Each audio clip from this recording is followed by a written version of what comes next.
guys, my name's Henry Chung, as you know. My topic I'm going to talk about and do my dissertation or study on is going to be about VO2 plateau. The title is the VO2 plateau a trainable parameter? So, next slide. Yeah, so how will this be tested? Okay, so I'm going to aim to get a group of 30 people. I did a statistical test on the Will Hopkins website. It said you need about 8 people per group. I've got 3 groups, so we're aiming for 10 because there may be some dropouts, you don't know. Yeah, this is going to be a within subjects design. So what we actually do is the participants are going to do a before, pre and post test.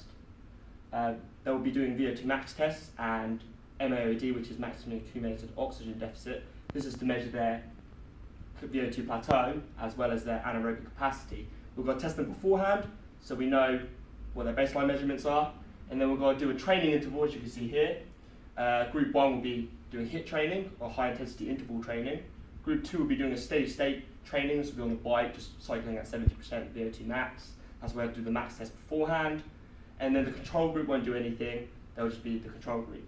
And then we're going to test them again post with the VO2 max and MAOD. We're also going to test stuff like blood, just to get all their scores for the blood stuff. And we're going to actually do ECG as well, or physio flow.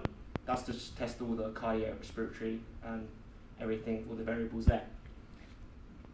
Yeah, and that's it for how we're going to test it. So how we're going to analyse the data.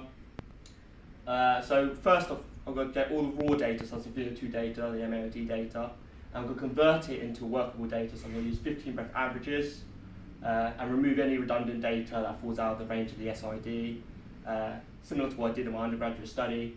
And then I'm going to do some statistical tests in SPSS, just to see if there's any difference pre and post VO2 max, so can they peak and not peak, and the anaerobic capacity.